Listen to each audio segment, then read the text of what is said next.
نحمده ونصلي على رسوله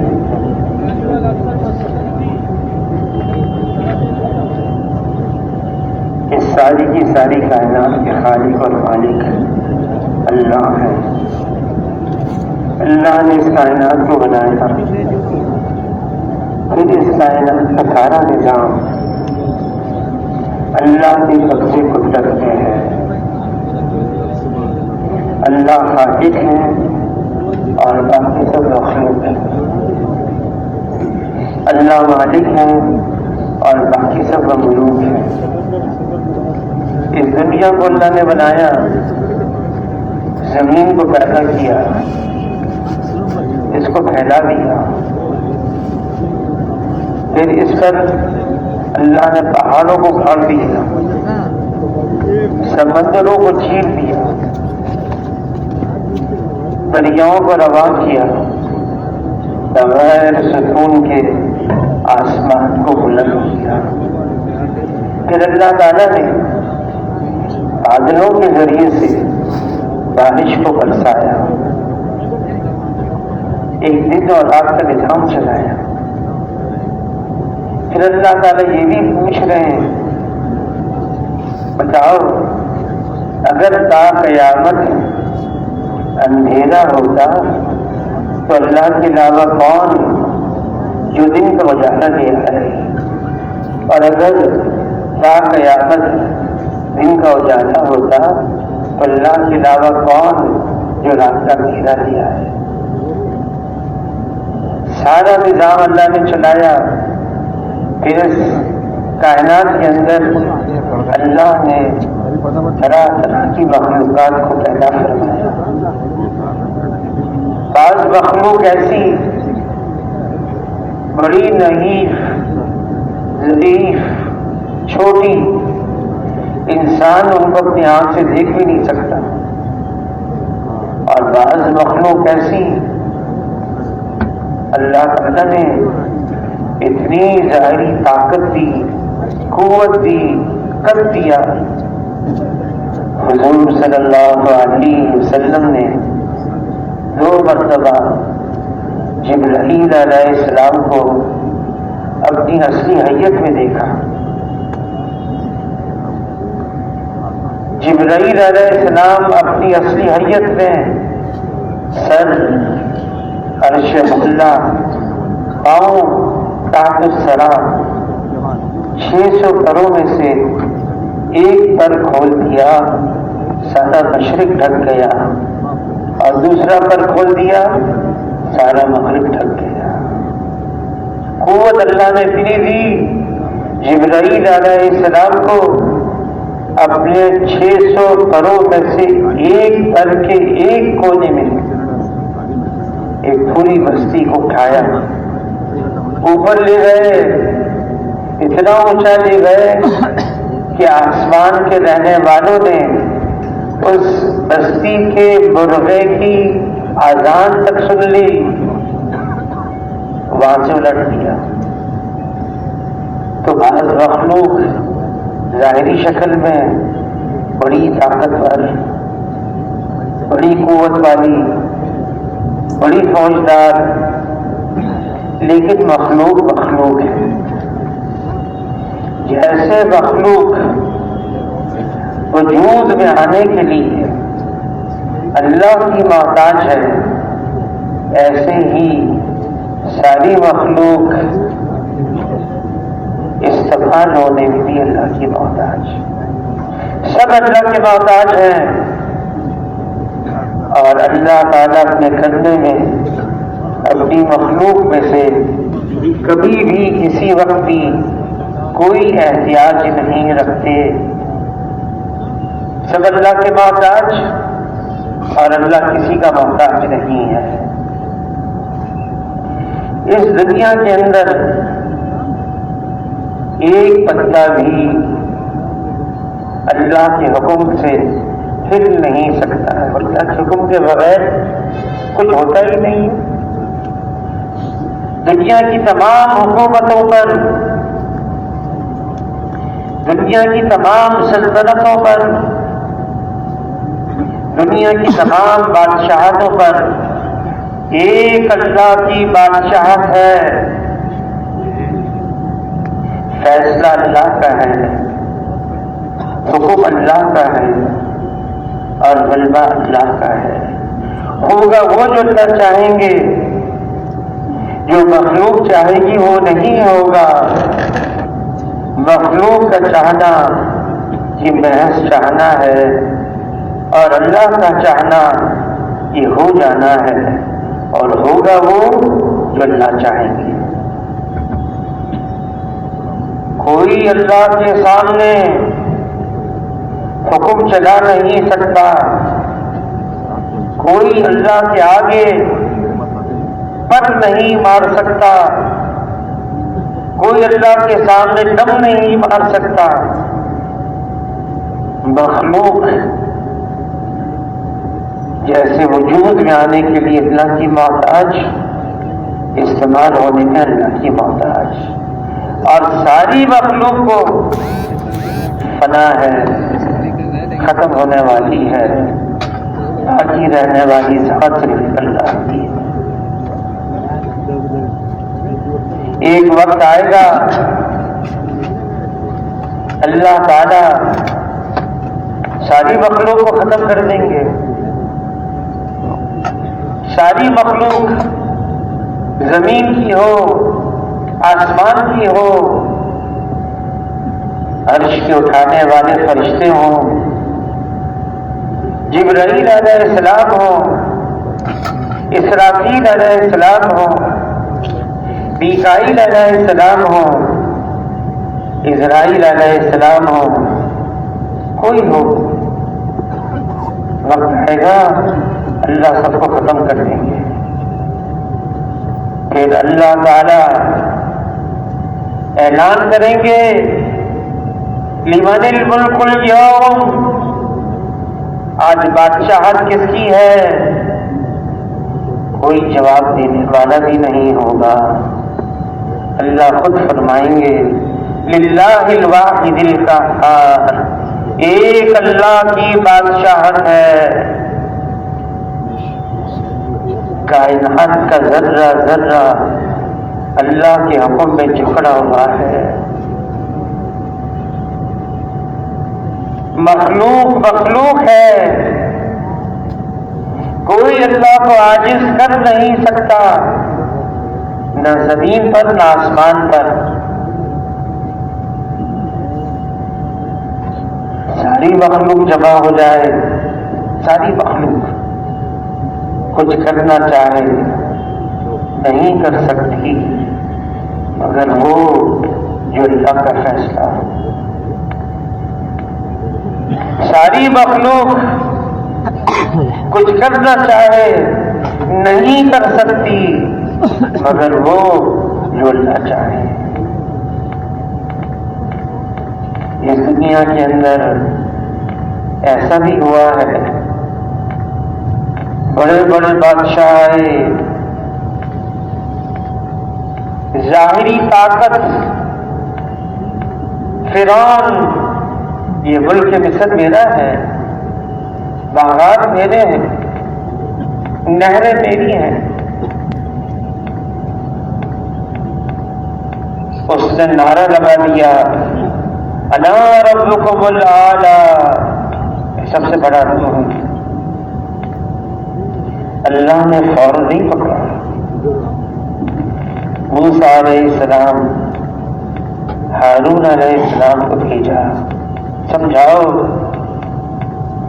دماغ خراب ہو گیا، سمجھاؤ، سمجھ میں نہیں آئی بات۔ چند ڈبکیاں پانی میں، چند ڈبکیاں، ہوش ٹھکانے آ گئے۔ اب کہنے لگا میں ایمان لے آیا، موسیٰ علیہ السلام ہارون علیہ السلام کے رب پر، اب کہنے لگا لیکن پانی تو سر سے اوپر گزر چکا، کوئی فائدہ نہیں۔ اللہ کی قوت، اللہ کی طاقت، اللہ کی قدرت اتنی زبردست ہے، اتنی زبردست ہے کوئی اللہ کا مقابلہ کر نہیں سکتا. دھوکہ لگ جاتا ہے. ایک شخص تھا، اس نے بہت بڑا پانی کا جہاز بنایا. 8 مہینے 80,000 مزدور چلنا تھا اس کو آئرلینڈ سے بحر اوقیانوس اور پہنچنا تھا امریکہ. تیار ہو گیا. دعوت نامے بڑے بڑے رؤسا کو، رئیس لوگوں کو، بادشاہوں کو. کسی نے اتنا پوچھ لیا، یہ بتاؤ تمہارا یہ پانی کا جہاز کتنا محفوظ ہے؟ تو معاذ اللہ کہنے لگا، اب تو خدا بھی اس کو نہیں ڈبو سکتا. تیار ہو گیا جہاز، رواں ہوا. 20 سمندر میں برف کا تودہ آیا، ٹکر ماری. اسی جو پانی کے جہاز کا مالک تھا، اس نے جا کر اس جہاز کے ناخدا سے پوچھا، کوئی صورت ہے اس جہاز کو بچانے کی، ڈوبنے سے بچ جائے؟ اس نے جواب دیا، اب تو سوائے خدا کے کوئی اس کو نہیں بچا سکتا. یہ کائنات اللہ کی ہے. یہاں کا ہر نظم، یہاں کی ہر چیز اللہ کے قبضے میں ہے. اللہ وہ ہے، ایک ہے، اکیلا ہے، یکتا ہے، تنہا ہے. اللہ کا کوئی ساتھی نہیں، کوئی ثانی نہیں، کوئی سانجی نہیں. اللہ جیسا کوئی نہیں، وہ وحدہ لا شریک لہ ہے. جس نے اللہ کو مانا جیسے اللہ ہیں، اللہ کی معرفت، اللہ کو پہچاننا جیسے اللہ ہیں، یہی تو ہماری زندگی کا عنوان ہے. وَمَا خَلَقْتُ الْجِنَّ وَالْإِنسَ إِلَّا لِيَعْبُدُونِ. اللہ نے جن اور انس کو اپنی عبادت کے لیے پیدا کیا ہے. اور عبداللہ ابن عباس رضی اللہ تعالیٰ عنہ فرماتے ہیں، الا لیعبدون سے مراد الا لیعرفون ہے، اللہ کو پہچاننا. اللہ کی جان پہچان یہ زندگی کا عنوان ہے. تمام مخلوقات میں اللہ نے سب سے افضل، سب سے اعلیٰ، سب سے اشرف انسان کو بنایا ہے. یہ انسان اشرف المخلوقات ہے. یہ زمین پر رہتے ہوئے اللہ کو پہچان سکتا ہے جیسے اللہ ہے. یہ صلاحیت، یہ صفات اللہ نے انسان کو دی ہے. انسان کے اندر اس لیے انبیاء علیہ السلام آتے، انسانوں کو یاد دلاتے، یا ایھا الناس قولوا لا الہ الا اللہ تفلحوا. اے انسانوں، لا الہ الا اللہ کا اقرار کر لو، کامیاب ہو جاؤ گے. یہ لا الہ الا اللہ یہ کلمہ معرفت ہے. لا الہ الا اللہ یہ وہ کلمہ ہے جس میں لا پہلے ہے، نفی پہلے ہے، انکار پہلے ہے. لا، اللہ کے علاوہ جو کچھ ہے وہ اللہ کا سوا ہے، وہ اللہ کا سوا ہے. وہ اللہ کا غیر ہے، اور جو اللہ کا غیر ہے وہ اللہ کے بغیر کچھ کر نہیں سکتا ہے۔ ہر نبی نے آ کر اپنی محنت کا آغاز یہاں سے کیا۔ عمر رضی اللہ تعالیٰ عنہ فرماتے ہیں 13 سال مکہ مکرمہ میں ہم کیا کر رہے تھے، جبکہ تقریباً احکامات تو مدینہ منورہ میں آئے، ہم لا الہ الا اللہ اس کی حقیقت کو دل میں اتار رہے تھے، ہم ایمان سیکھ رہے تھے، ہم اللہ کو پہچان رہے تھے۔ اور کیسے اللہ کو پہچانا؟ علی رضی اللہ تعالیٰ عنہ فرماتے ہیں اگر میرے اور اللہ کے درمیان کے پردوں کو ہٹا دیا جائے، میرے ایمان میں ذرے برابر کا اضافہ نہ ہو، میں تو اب بھی ایسا ہوں جیسے ان آنکھوں سے اللہ کو دیکھ رہا ہوں۔ اور واقعی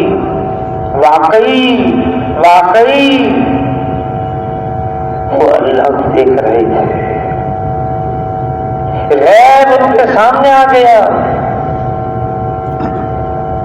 جو چھپا ہوا ان کے سامنے۔ عبداللہ بن عمر رضی اللہ تعالیٰ عنہ حضور کی خدمت میں آئے، عرض کیا ہے اللہ کے رسول، میں بدر کے میدان سے گزرا، میں نے دیکھا ایک آدمی مجھے آواز دے رہا ہے، عبداللہ یا عبداللہ۔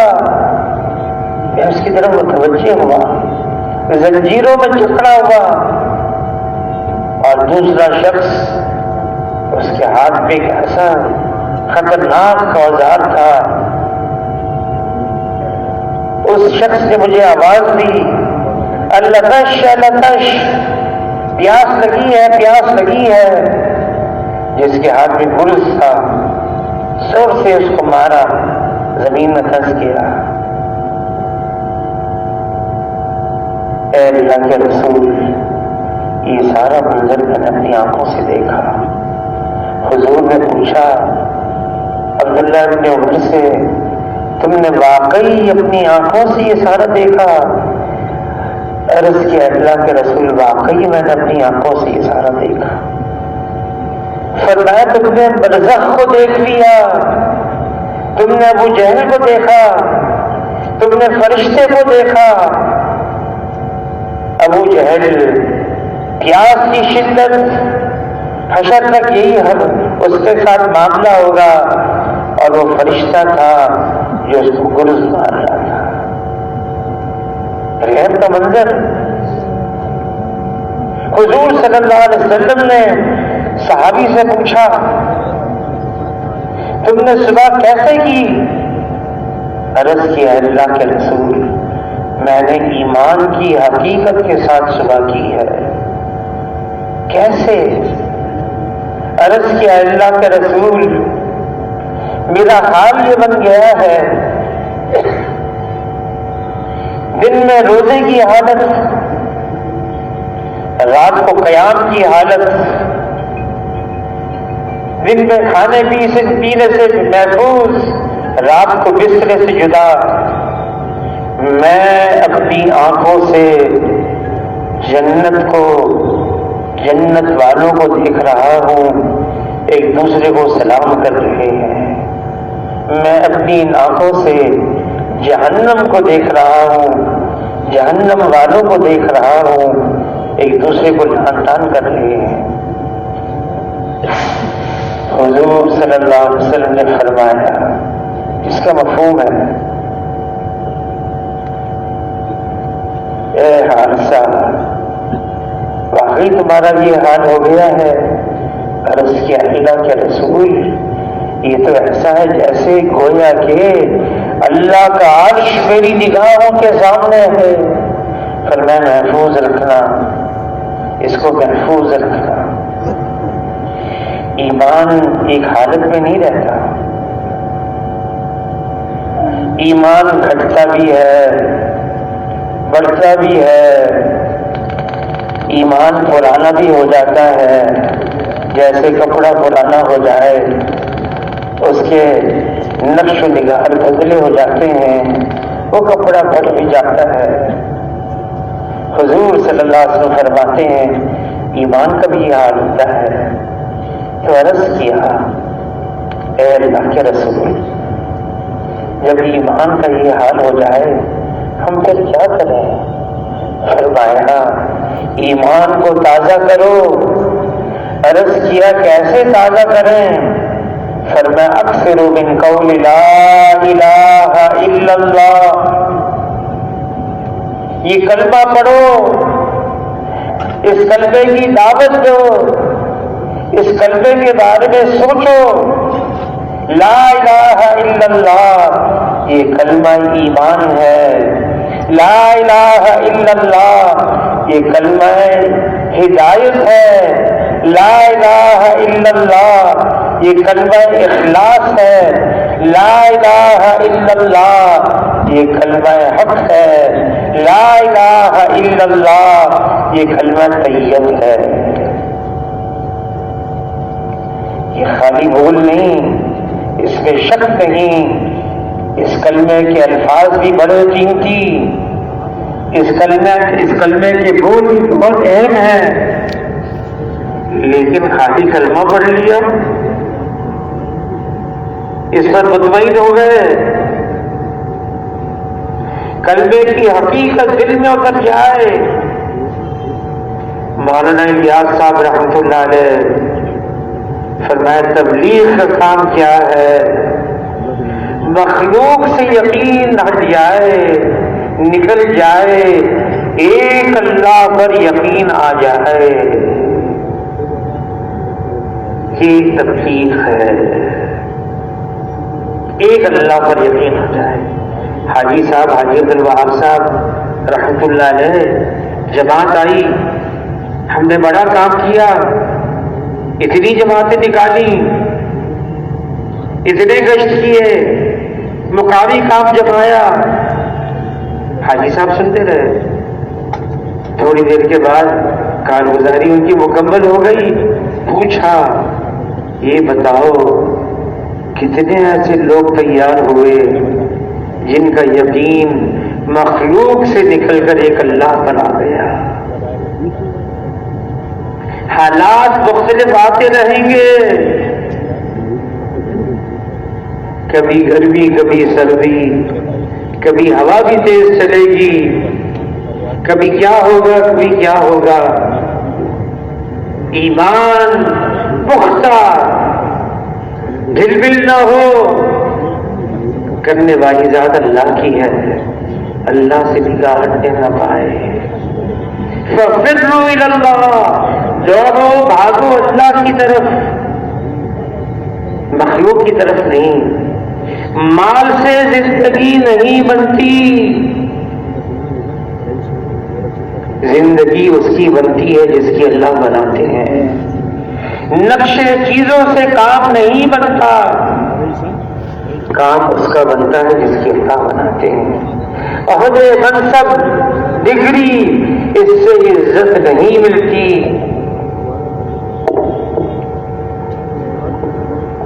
عزت اس کو ملتی ہے جس کو اللہ دیتے ہیں۔ نظام اللہ کے قبضے میں ہے، بھاگو دوڑو اللہ کی طرف، مال کی طرف نہیں، مال والوں کی طرف نہیں،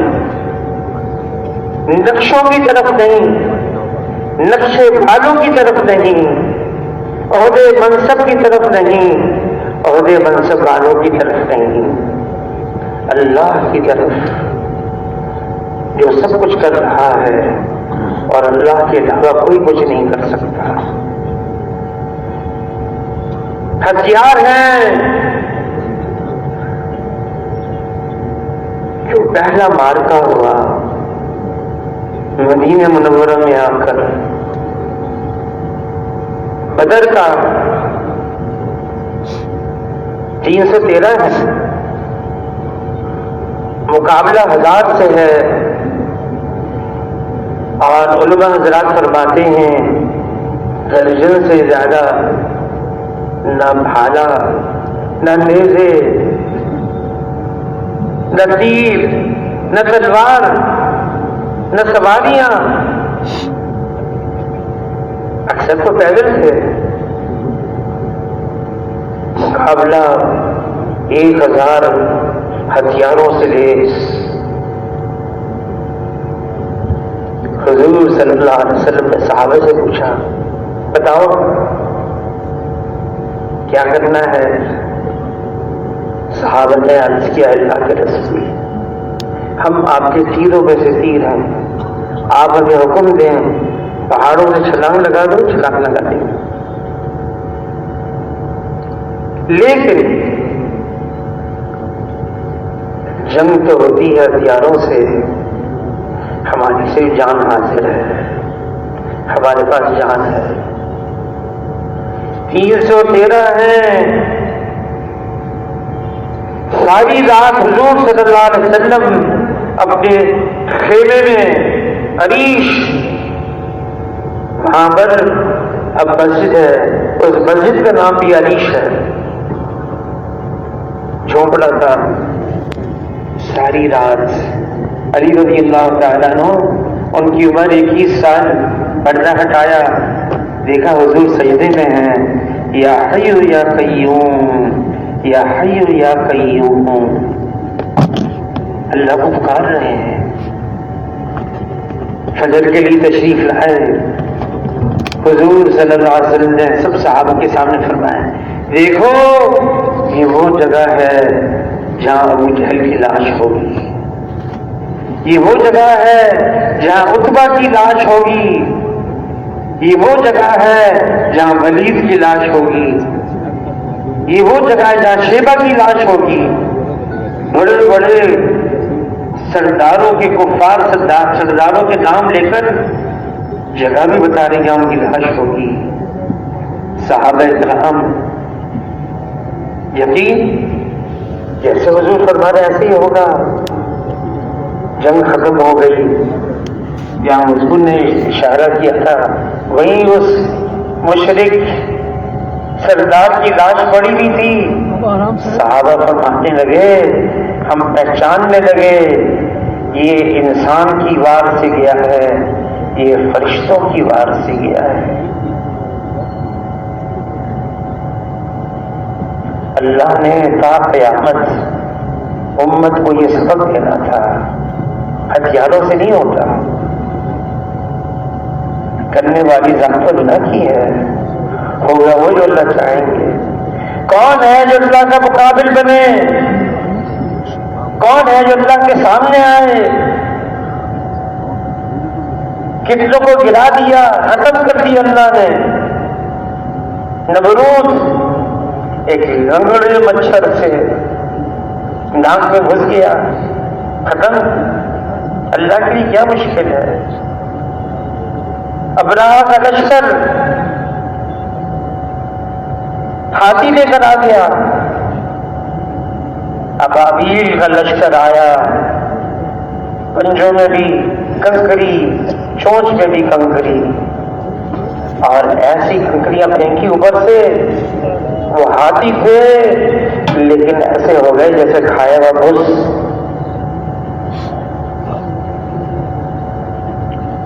اس زمین پر وہ ہوگا جو اللہ چاہیں گے۔ ہاں حضور صلی اللہ علیہ وسلم نے خبر دی ہے ایک وقت آنے والا ہے، میری امت اس کا حال ایسا ہو جائے گا جیسے سمندر کا جھاگ ہوتا ہے۔ سمندر میں لہریں اٹھتی ہیں، ساحل سے ٹکراتی ہیں، جھاگ بنتی ہیں، پھر دوسری لہر آتی ہے، اس جھاگ کو یہاں سے وہاں لے جاتی ہے، تیسری لہر آتی ہے، یہ جھاگ کو پھر وہاں سے یہاں لے جاتی ہے۔ یہ سمندر کی جھاگ سمندر کی لہروں کے رحم و کرم پر ہوتی ہے۔ صحابہ کرام نے سوال کیا، اے اللہ کے رسول، کیا مسلمانوں کی تعداد بہت تھوڑی رہ جائے گی؟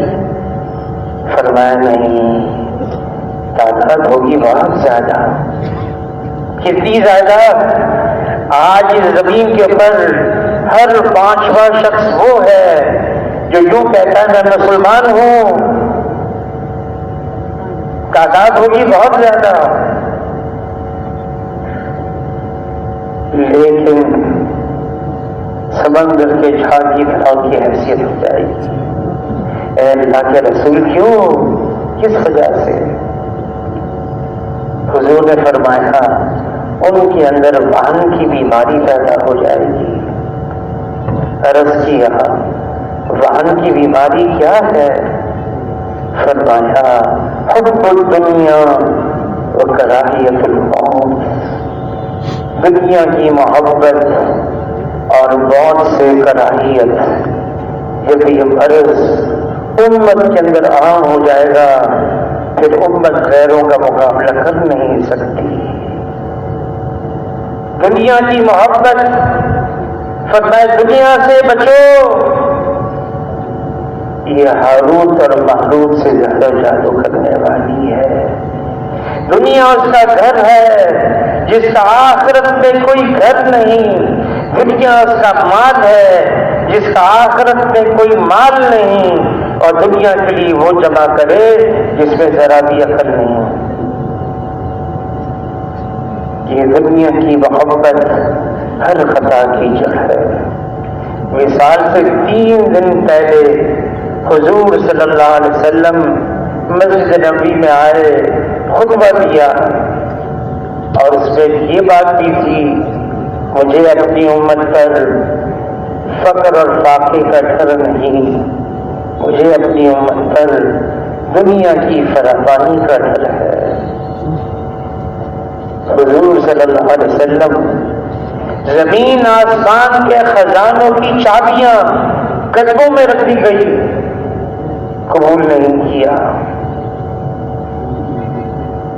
کس طرح سے دنیا میں زندگی گزاری؟ جبرائیل علیہ السلام آئے، عرض کیا اے اللہ کے رسول، آپ چاہیں آپ کے لیے مکے کے پہاڑ کو سونے کا بنا دیا جائے، اور پھر جہاں آپ چلیں یہ سونے کا پہاڑ آپ کے ساتھ چلے۔ اس پر حضور نے دعا مانگی، اے اللہ ایک دن کھانے کو مل جائے، اتنا مل جائے قبر سیدھی ہو جائے، میں شکر ادا کروں، اور ایک دن میرا فاقے سے گزرے اس پر میں صبر کروں۔ حضور صلی اللہ علیہ وسلم ان کی دعاؤں میں دعا ہے، اے اللہ مجھے زندہ رکھ مسکینوں کے ساتھ، اللہم احینی مسکینا وامتنی مسکینا واحشرنی فی زمرۃ المساکین، محشر میں حشر ہو مسکینوں کے ساتھ۔ عائشہ رضی اللہ تعالیٰ عنہا فرماتی ہیں کبھی ایسا نہ ہوا کہ کوئی دینار درہم حضور کے گھر میں رہ گیا ہو اور حضور اس رات گھر میں سوئے ہوں، کبھی ایسا نہیں ہوا۔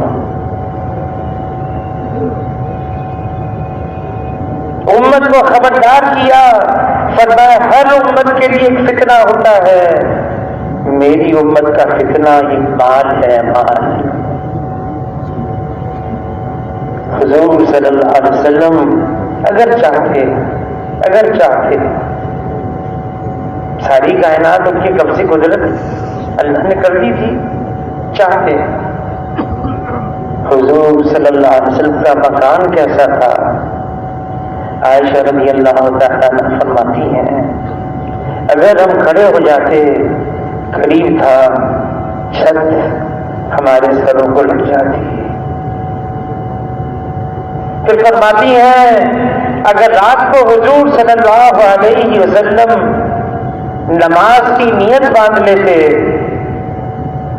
سجدے کا وقت آتا، حضور صلی اللہ علیہ وسلم اپنا دست مبارک میرے پاؤں پر رکھتے، میں سمجھ جاتی سجدے کا وقت آیا ہے، پاؤں کو سکیڑتی، حضور صلی اللہ علیہ وسلم کے لیے سجدہ کرنے کی جگہ بناتی۔ عائشہ رضی اللہ تعالیٰ عنہا فرماتی ہیں اس مبارک حجرے میں جنت کا باغ، جنت کا ٹکڑا میں نے حضور صلی اللہ علیہ وسلم کے ساتھ 8 سال گزارے۔ پھر فرماتی ہیں حضور صلی اللہ علیہ وسلم کا وصال ہو گیا، اسی مبارک حجرے میں ان کی قبر بنی، اور عائشہ رضی اللہ تعالیٰ عنہ فرماتی ہیں میں اسی حجرے میں رہنے لگی۔ کتنے اور سال؟ 2 سال اور ابو بکر رضی اللہ تعالیٰ کا انتقال ہو گیا، پھر اسی حجرے میں ان کی قبر بنی اور میں اسی حجرے میں رہنے لگی۔ چھوٹا مکان، 2 مبارک قبور، اور عائشہ رضی اللہ تعالیٰ عنہ فرماتی کا رہ رہی تھی وہاں پر۔ عمر رضی اللہ تعالیٰ عنہ کو خنجر مارا گیا، اور جب ان کا وصال ہونے لگا اپنے بیٹے کو بھیجا میرے پاس، امیر المومنین عمر رضی اللہ تعالیٰ عنہ نے، اور میرے پاس بھیج کر پوچھوایا جگہ ہے، اگر آپ کی اجازت ہو تو میری قبر یہاں بنے۔ عائشہ رضی اللہ تعالیٰ عنہ فرمانے لگی میں نے یہ جگہ تو اپنے لیے رکھی تھی، لیکن عمر ایسے نہیں ہیں، ان کی فرمائش کو رد کر دیا جائے، وہ ان کے لیے جگہ رکھی ہے میں نے، جب انتقال ہو جائے تو یہی دفنا دینا۔ بیٹے نے آ کے بتا دیا عمر رضی اللہ تعالیٰ عنہ کو، عمر رضی اللہ عنہ فرمایا نہیں ابھی نہیں، روح پرواز کر جائے، جنازہ تیار ہو جائے، جا کے ان کی مبارک حجرے کے باہر رکھنا، اور پھر اندر جا کے اما عائشہ سے پوچھنا اب آپ کا کیا ارادہ ہے، جب اجازت ملے پھر مجھے دفنانا۔ ایسا ہی کیا، انتقال ہو گیا، جنازہ دروازے کے باہر رکھا، صاحبزادے اندر گئے، ابا جان والد کی وصیت ہے آپ سے پھر پوچھا جائے اب تو انتقال ہو گیا کیا ارادہ ہے، کیا خیال ہے؟ تو عائشہ رضی اللہ تعالیٰ نے فرمایا میں نے تو سارا سامان سمیٹ دیا، تیار ہوں، جنازہ اندر لاؤ اور میں باہر نکلوں۔ ابو بکر رضی اللہ عنہ کے انتقال کے بعد کتنا عرصہ گزرا، اس میں 10 سال گزرے، 10 سال اس مبارک حجرے میں رہی، سارا اختیاری تھا۔ کھانا کیسے تھا؟ حضور صلی اللہ علیہ وسلم کا۔ عائشہ رضی اللہ تعالیٰ عنہ فرماتی ہیں ہم ایک چاند دیکھتے، پھر ایک چاند دیکھتے، پھر ایک چاند دیکھتے، 2 مہینے لگاتار گھر کے اندر آگ جلانے کی نوبت نہیں آتی تھی، پکانے کے لیے کچھ ہوتا نہیں تھا، پھر کیسے گزر تھا؟ تو عائشہ رضی اللہ تعالیٰ عنہ فرماتی ہیں اسودان، کھجور اور پانی، اور فرماتی یہ بھی کبھی بھی حضور صلی اللہ علیہ وسلم نے پیٹ بھر کر نہیں کھایا۔ ایک دفعہ سوکھی روٹی سرکے کے ساتھ، اور حضور صلی اللہ علیہ وسلم فرمانے لگے سرکہ بھی کتنا عجیب سالن ہے،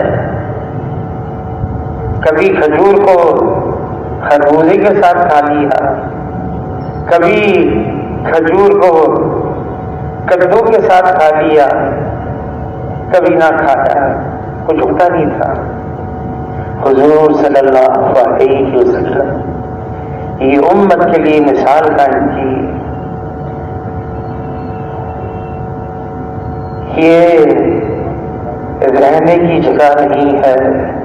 عائشہ رضی اللہ تعالیٰ سے فرمایا، اے عائشہ، کل کو حشر کے میدان میں مجھ سے ملنا چاہتی ہو، 3 چیزوں کا اہتمام کرنا. کپڑا اس وقت تک بیکار نہ کرنا جب تک اس کے پیبند نہ لگ جائے. مالداروں کے پاس رہنے سے اعتراض کرنا. دنیا میں ایسے رہنا جیسے مسافر. کم فی الدنیا کأنک غریب وعابر سبیل. دنیا میں ایسے رہنا جیسے مسافر، بلکہ راہ چلتا ہوا مسافر. کس کو ترغیب دی ہے؟ ساری امت کو. یہ دنیا ہے، جب دنیا کی محبت دلوں میں آ جائے گی غیروں کا مقابلہ کر نہیں سکتی. دنیا کی کیا حیثیت ہے؟ مچھر کے پر کے برابر بھی یہ دنیا اللہ کی یہاں قیمتی نہیں ہے. اگر مچھر کے پر کے برابر بھی یہ دنیا اللہ کی یہاں قیمتی ہوتی، اللہ تعالیٰ کافروں کو ایک گھونٹ پانی کا نہ دے. ایک زمانہ آیا کیسر اور کسرا کے خزانے آ گئے، مال آ گیا. عمر رضی اللہ تعالیٰ امیر المومنین رونے لگے. کسی نے کہا امیر المومنین رونے کی کیا بات ہے؟ اب تو آپ کی رعایا میں کوئی غریب فقیر بھی نہیں رہے گا، سب مالدار. فرمانے لگے نہیں، اگر اس میں کچھ خیر ہوتی تو حضور صلی اللہ علیہ وسلم تو مجموعہ خیر تھے. یہ مال حضور کے زمانے میں کیوں نہیں آئے؟ اب جب وہی انداز جمعے کی نماز کے لیے تشریف لائے، دیر ہو گئی، معذرت کی. اور عمر رضی اللہ عنہ نے فرمایا بات یہ ہے، ایک ہی جوتا ہے، ہر جمعے کے دن پہنتا ہوں، لیکن پہننے سے پہلے دھوتا ہوں، خشک ہوتا ہے پھر پہن کر آتا ہوں.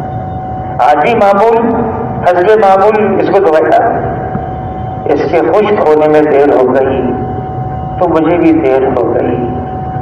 کھڑے ہوئے خطبہ دینے کے لیے، سامنے بیٹھنے والے نے پیبند گننا شروع کر دیے.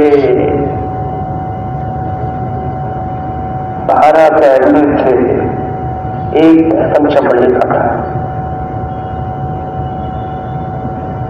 ہم تو اپنا راستہ بھول گئے.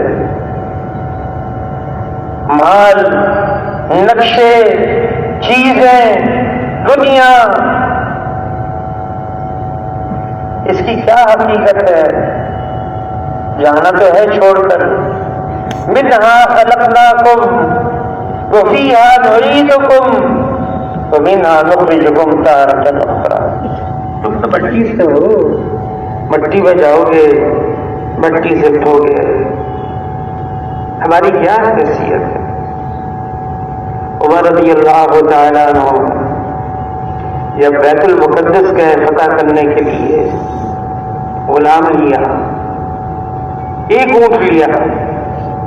اگر چاہتے 2 دیتے، ایک اپنے لیے، غلام کے لیے ایک اونٹ. اور غلام سے طے کیا باری باری ہم اونٹ پر سوار ہوں گے، کبھی تمہاری باری کبھی میری باری. کئی ہفتوں کا سفر مدینہ منورہ سے ملک شام بیت المقدس. جب قریب پہنچے، ابو عبیدہ بن جراح رضی اللہ تعالی عنہ جو امت کے امین، حضور نے فرمایا ابو عبیدہ بن جراح رضی اللہ عنہ کے بارے میں، یہ میری امت کے امین ہیں.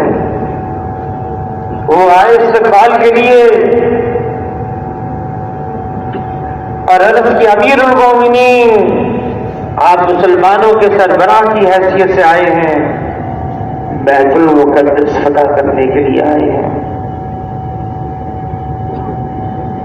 آپ تو اونٹ پر سوار ہیں، آپ کا جو لباس ہے اس میں تو پیبند لگے ہوئے ہیں. یہ کیا کہیں گے لوگ یہاں والے نصرانی؟ اس وقت نصرانیوں کی حکومت تھی وہاں پر بیت المقدس. میں نیا لباس لے کر آیا ہوں، اعلیٰ نسل کا گھوڑا لے کر آیا ہوں، یہ استعمال کرنے میں کوئی حرج نہیں. ترغیب بھی دی ابو عبیدہ بن جراح نے رضی اللہ تعالیٰ. عمر رضی اللہ عنہ نے سنا، قبول بھی کر لیا، نیا لباس پہن لیا، گھوڑے پر سوار ہو گئے. چند قدم چلے، اپنے آپ سے کہنے لگے اے عمر تو بدل گیا. واپس آئے. ابو عبیدہ بن جراح رضی اللہ عنہ، کس دھوکے میں پڑے ہوئے ہو؟ ہماری عزت، ہماری شرافت نہ سفاریاں ہیں نہ لباس ہے. اپنا وہی پرانا لباس، وہی اونٹ پر سوار. اور یوں فرمایا اللہ نے ہمیں عزت دی ہے دین کی وجہ سے، اسلام کی وجہ سے. اللہ نے عزت دی ہے اسلام کی وجہ سے. اسلام کے علاوہ عزت تلاش کریں گے اللہ ہمیں ذلیل کر دیں گے. پرانا لباس، اونٹ پر سوار. ابو عبیدہ بن جراح رضی اللہ عنہ کو بھیج دیا، جاؤ ہمارے پیچھے. جب بیت المقدس کے دروازے پر پہنچے، ایک رات پہلے بارش ہو گئی تھی، کیچڑ پانی تھا، بھاری تھی غلام کی سوار ہونے کی، اور عمر امیر المومنین کی بھاری تھی پیدل چلنے کی. راہب کتاب کھول کے کھڑے ہوئے ہیں انتظار میں. جو سفاری پر سوار ہے اس کو بھی دیکھتے ہیں، جو پیدل ہے اس کو بھی دیکھتے ہیں. پھر کہتے ہیں جو پیدل ہے اس کا کوئی حلیہ ہے جو ہماری کتابوں میں ہے. پیبند گننے لگے، کہنے لگے ایک پیبند کم ہے. عمر رضی اللہ عنہ نے ہاتھ اٹھا دیا، بغل کے نیچے پیبند تھا. کہنے لگے ہمارا وقت ختم ہو گیا، اب تمہارا وقت شروع ہے. اور بغیر لڑائی لڑے چابی حوالے کر دی. اللہ نے عزت دی اسلام کی وجہ سے، حضور صلی اللہ علیہ وسلم کے طریقوں کی وجہ سے. ہماری عزت، ہماری شرافت حضور صلی اللہ علیہ وسلم والے اعمال ہیں. اگر اس کے علاوہ عزت تلاش کریں گے تو اللہ ہمیں ذلیل کر دیں گے. حضور کے طور طریقے، حضور کی سنتیں، حضور کا انداز، حضور کے اخلاق. عائشہ رضی اللہ عنہا سے پوچھا حضور کے اخلاق کیسے تھے؟ الٹا سوال کیا تم نے قرآن نہیں پڑھا؟ پڑھا. یہ تو حضور کے اخلاق ہے. خلق قرآن ہے حضور صلی اللہ علیہ وسلم کا. حضور صلی اللہ علیہ وسلم یتیموں کے والی تھے، بیواؤں کا سہارا تھے، غریبوں کی خبر گیری کرتے تھے، پڑوسیوں کا خیال رکھتے تھے، بیمار اس کی عیادت کرتے تھے، انتقال ہو گیا تعزیت کرتے تھے، کوئی سفر پہ جا رہا اس کے لیے دعائیں مانگتے تھے. حضور صلی اللہ علیہ وسلم ہر ایک کے ساتھ ایسا معاملہ کرتے.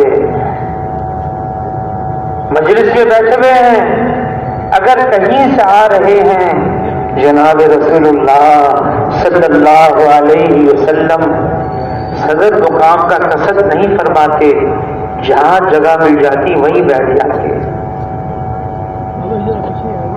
منع فرماتے صحابہ سے میری تعظیم کے لیے کھڑے مت ہوا کرو. حضور صلی اللہ علیہ وسلم اس طرح سے رہتے تھے. کوئی اجنبی آتا پوچھنا پڑتا آپ میں محمد صلی اللہ علیہ وسلم کون ہے.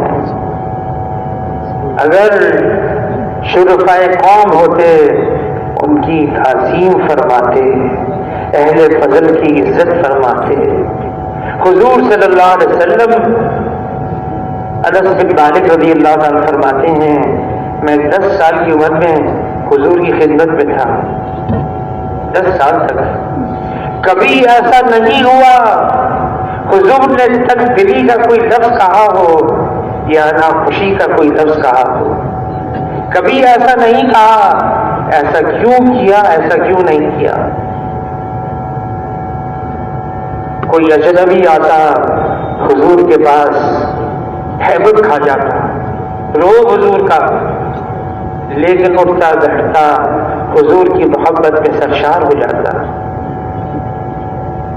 حضور صلی اللہ علیہ وسلم کے اخلاق، کوئی انجانے میں ناواقفیت کی بنا پر کوئی ایسی حرکت کر لیتا، حضور کو تکلیف ہوتی، حضور کبھی اسے بدلہ نہیں لیتے، کبھی بھی بدلہ نہیں دیتے۔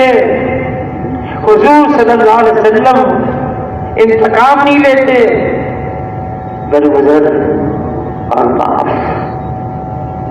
یہ امت ہے، یہ سب سے آخر میں آئی ہے۔ یہ امت بھی عجیب ہے، حضور صلی اللہ علیہ وسلم کی امت سب سے آخری میں آئی ہے اور سب سے پہلے جنت میں جائے گی۔ حضور صلی اللہ علیہ وسلم کی امت فرمایا میری امت جسد واحد کی طرح سے ہے، ایک جسم کی مخلوق ہے۔ سلمان فارسی ہیں، بلال حبشی ہیں، سہیب رومی ہیں،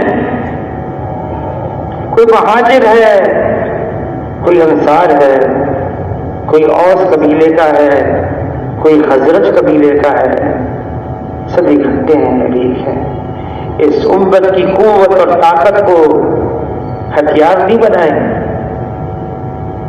سواریاں نہیں بنائی، تعداد نہیں بنائی، اس امت کی قوت اور طاقت کو اتحاد میں رکھا ہے، اکٹھا رہنے میں رکھا ہے۔ خبردار کیا اللہ نے، جھگڑنا مت، لڑنا مت، ورنہ کم ہمت ہو جاؤ گے، تمہاری ہوا اکھڑ جائے گی۔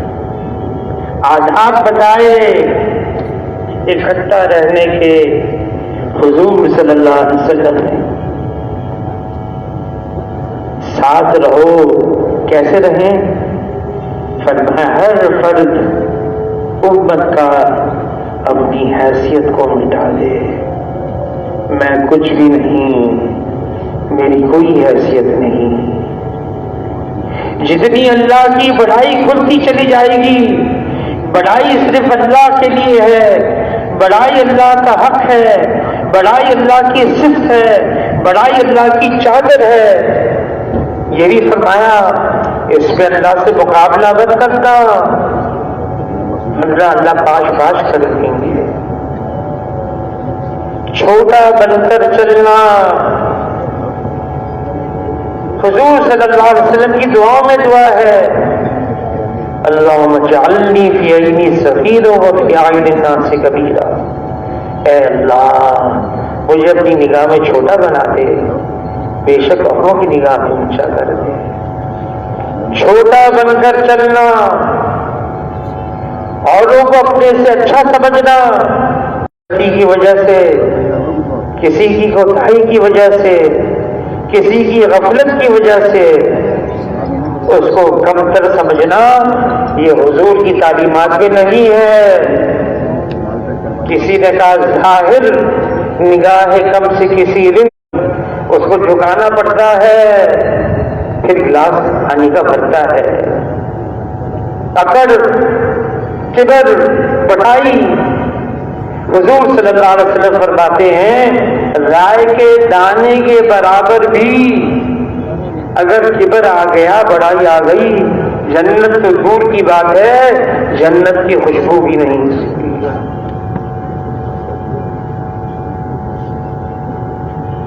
عیب جوئی سے منع فرمایا ہے، مت تلاش کرو لوگوں کی خامیاں کو، خوبیاں تلاش کرو۔ مولانا الیاس صاحب رحمۃ اللہ علیہ فرمانے لگے یہ تبلیغ کا کام تو خوبیوں کا لین دین ہے۔ کب؟ جب ایک دوسرے کی خوبیاں دیکھیں گے، خامیاں نہیں، خوبیاں دیکھیں گے۔ اس لیے فرمایا ایک مسلمان دوسرے مسلمان کا آئینہ ہے۔ کسی نے کہا عمر بھر یہ بھول کرتا رہا، دھول چہرے پہ تھی صاف آئینہ کرتا رہا۔ جہاں دھول ہے وہ تو صاف کیا نہیں ہم نے۔ لوگوں کی خوبیاں تلاش کرو، یہ کب خوبی ہے؟ یہ مسلمان ہے، یہ حضور صلی اللہ علیہ وسلم کا امتی ہے، یہ کب خوبی ہے؟ مولانا جمشید صاحب رحمۃ اللہ علیہ فرمانے لگے ہم ایسے زمانے میں داخل ہو گئے، کوئی یوں کہتا ہے میں مسلمان ہوں، میں حضور صلی اللہ علیہ وسلم کا امتی ہوں، ہم اس کے احسان مند ہوں۔ اس کا یہ کہنا اس وقت امت کو تقویت پہنچا رہا ہے۔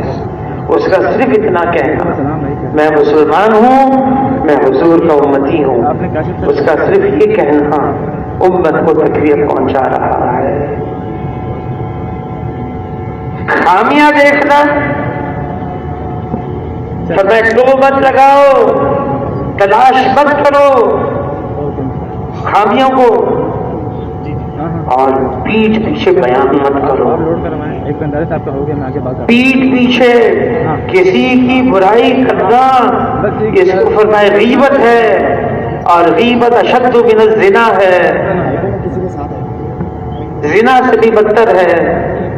ہر اس چیز سے منع کیا جس سے اجتماعیت میں فرق آتا ہو، اکٹھا رہنے میں فرق آتا ہو، اسے منع کیا۔ سیکھو رہنا اکٹھا، چھوٹے بن کر، اپنی خامیاں سامنے ہوں، دوسروں کی خوبیاں ہوں۔ جب یہ امت اکٹھی ہوگی، اللہ نے اس امت کی قوت اور طاقت کو اجتماعیت میں رکھا ہے، اجتماعیت میں رکھا ہے۔ حضور صلی اللہ علیہ وسلم کے زمانے میں امت اکٹھی تھی، ایک تھی۔ ہاں اختلاف ہو سکتا ہے، اختلاف سے منع نہیں کیا، اس کی اپنی رائے، میری اپنی رائے، لیکن مخالفت سے منع کیا ہے، لڑائی جھگڑے سے منع کیا ہے۔ حضور صلی اللہ علیہ وسلم نے، اللہ نے منع کیا ہے، لڑنا مت، جھگڑنا مت، کم ہمت ہو جاؤ گے تمہاری ہوا اکھڑ جائے گی۔ کیسے اکٹھے ہو؟ خوبیاں دیکھیں، خامی دیکھنی تو اپنی دیکھو، اپنی خامی دیکھو۔ میرے اندر بہت ہے، کل بنی آدم خطاؤون خیر الخطائین التوابون، میرے اندر بہت خامیاں ہیں، اپنی خامیاں دیکھو۔ حضور صلی اللہ علیہ وسلم نے یہ امت بنائی، اس میں صحابہ کا خون بھی چھپا ہے، حضور صلی اللہ علیہ وسلم کا خون گرا ہے اس امت کے بنانے میں، اور گھروں پر لٹایا گیا ہے۔ کتنے صحابہ شہید ہوئے یہ امت کو بنانے میں۔ آج امت کا حال ہمارے سامنے ہے، پھر بھی نا امیدی نہیں ہے، مایوسی نہیں ہے۔ حاجی صاحب حاجی عبدالوہاب صاحب فرمانے لگے ہم ایسے وقت میں داخل ہو رہے ہیں، مایوسی، نا امیدی عام، امید دلاؤ ساری امت کو۔ رات کا ڈیرا کتنا ہی طویل ہو جائے، آخر کار اجالا ہونے والا ہے۔ کسی نے کہا ظلمت کا ہے بول بالا، سورج ہے قریب نکلنے والا۔ رات کا سب سے گہرا اندھیرا صبح صادق سے پہلے ہوتا ہے، یہ نشانی ہے اس بات کی عنقریب سورج نکلنے والا ہے۔ اچھا گمان باندھنا، حضور صلی اللہ علیہ وسلم کو نا امیدی، مایوسی بالکل پسند نہیں تھی۔ اللہ سے اچھا گمان باندھو، اچھے وقت کا انتظار کرنا. علی رضی اللہ تعالیٰ عنہ فرماتے ہیں بہترین عبادتوں میں سے ایک عبادت ہے. اللہ تعالیٰ کلام پاک میں فرما رہے ہیں فَإِنَّ مَعَ الْعُسْرِ يُسْرًا إِنَّ مَعَ الْعُسْرِ يُسْرًا. تنگی کے بعد آسانی ہے، تنگی کے بعد آسانی ہے. اچھا وقت آنے والا ہے، لیکن جب تک اچھا وقت نہیں آئے کیا کرنا ہے؟ استغفار کرنا ہے، رجوع الی اللہ، اللہ کی طرف متوجہ ہو جانا، اللہ سے دعائیں مانگنا. یہ ہمارا کام ہے. اپنی ہر ضرورت اللہ سے مانگو. جوتے کا تسبہ ٹوٹ جائے اللہ سے مانگو.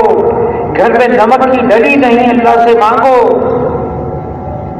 اور جو مانگتا ہے اللہ خوش ہو کر اس کو دیتے ہیں. اللہ سے اچھا گمان باندھنا. اچھا وقت آ رہا ہے، مایوسی کی کوئی بات نہیں. اللہ تعالیٰ کلام پاک میں فرماتے ہیں لا تقنطوا من رحمت اللہ. اللہ کی رحمت سے مایوس مت ہو مایوس. اچھا گمان باندھو. اچھا وقت آ رہا ہے، اس سے پہلے جب اچھا وقت آئے اللہ سے معافی مانگو، استغفار کرو.